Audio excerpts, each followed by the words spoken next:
मैं लवलीना श्रीवास्तव आज नागरिक शास्त्र पुस्तक के खंड आ के प्रथम पाठ शीत युद्ध का दौर के दूसरे विषय अर्थात गुटनिरपेक्षता पर चर्चा करेंगे।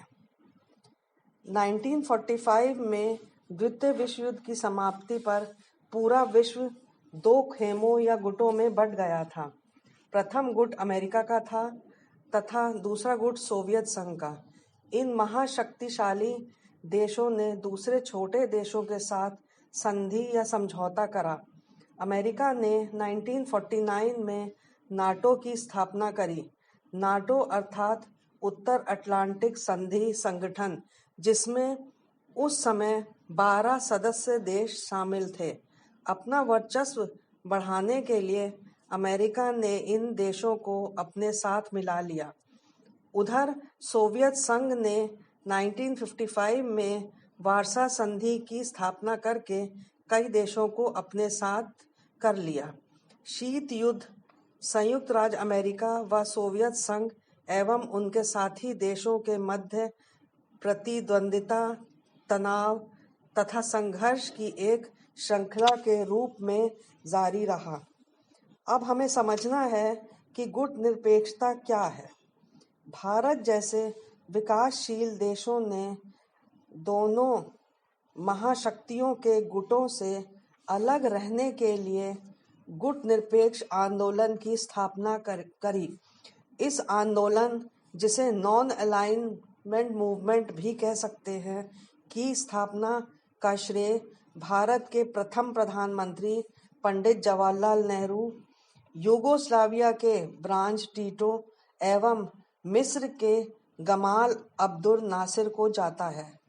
इंडोनेशिया के सुकर्णो और घाना के वामे एनक्रूमा ने इन तीनों नेताओं का समर्थन किया। वर्ष 1961 में बेलग्रेड में हुए गुटनिरपेक्ष देशों के प्रथम सम्मेलन में केवल 25 देशों ने भाग लिया था।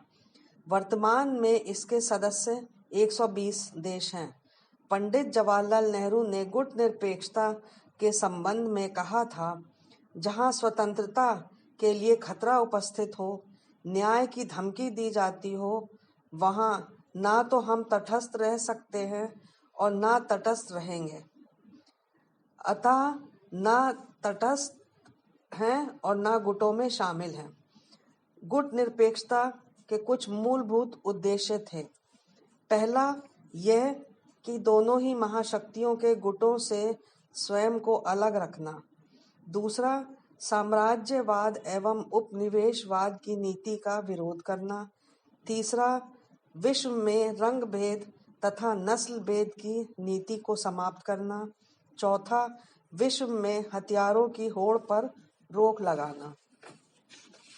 पांचवा, विश्व शांति के लिए सहयोग व समर्थन देना तथा अंत में एक नई अंतर्राष्ट्रीय आर्थिक एवं राजनीतिक व्यवस्था स्थापित करना। ये देश अपनी स्वतंत्र विदेश नीति बनाना चाहते थे तथा विश्व में शांति की नीति का समर्थन करते थे। भारत गुटनिरपेक्षता की नीति को अपनाकर ऐसे निर्णय लेने में सक्षम रहा जो उसके हितों से संबंधित थे, न कि महाशक्तियों के हितों से।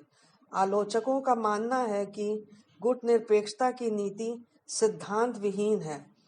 इस नीति के कारण भारत अपने हितों की पूर्ति करने के लिए अंतर्राष्ट्रीय मुद्दों पर अपना पक्ष स्पष्ट नहीं कर सका। वर्ष 1971 में भारत ने स्वयं सोवियत संघ के साथ मित्रता की संधि पर हस्ताक्षर किए, जिसके कारण भारत की आलोचना हुई। आलोचकों का कहना है कि किसी भी अंतर्राष्ट्रीय मुद्दे पर भारत का व्यवहार हमेशा असमान रहा। अब देखना है कि आधुनिक युग में गुटनिरपेक्ष आंदोलन की कितनी प्रासंगिकता है।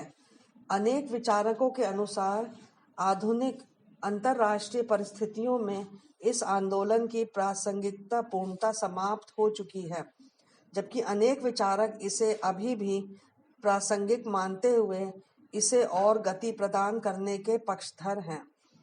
विचारकों का तर्क ये है कि इस आंदोलन में शामिल अनेक देशों ने प्रत्यक्ष या परोक्ष रूप से किसी न किसी गुट से समझौता, संधि या सहायता प्राप्त की है। अतः केवल सैद्धांतिक रूप से निर्गुट होना कोई सार्थक मुद्दा नहीं रह गया है। लेकिन कुछ विचारकों के तर्कानुसार वर्तमान एक ध्रुवीय विश्व में पश्चिमी देशों की निरंकुशता एवं मनमाने व्यवहार से अल्प विकसित और विकासशील देशों की आर्थिक, सामाजिक एवं सांस्कृतिक सुरक्षा के लिए यह आंदोलन आवश्यक है। एक ध्रुवीय विश्व इसलिए है क्योंकि 1991 में सोवियत संघ के विघटन के उपरांत सोवियत संघ का गुट नहीं रहा और केवल संयुक्त राज्य अमेरिका एक शक्तिशाली देश के रूप में उभरा तथा विश्व में शक्ति के केंद्र या ध्रुव दो नहीं बल्कि केवल एक अर्थात अमेरिका रह गया था। यद्यपि आधुनिक समय में भारत, चीन एवं कुछ यूरोपीय देशों ने भी हर क्षेत्र में प्रगति की है एवं अमेरिका से टक्कर लेने का प्रयत्न करते हैं आर्थिक एवं सामाजिक रूप में।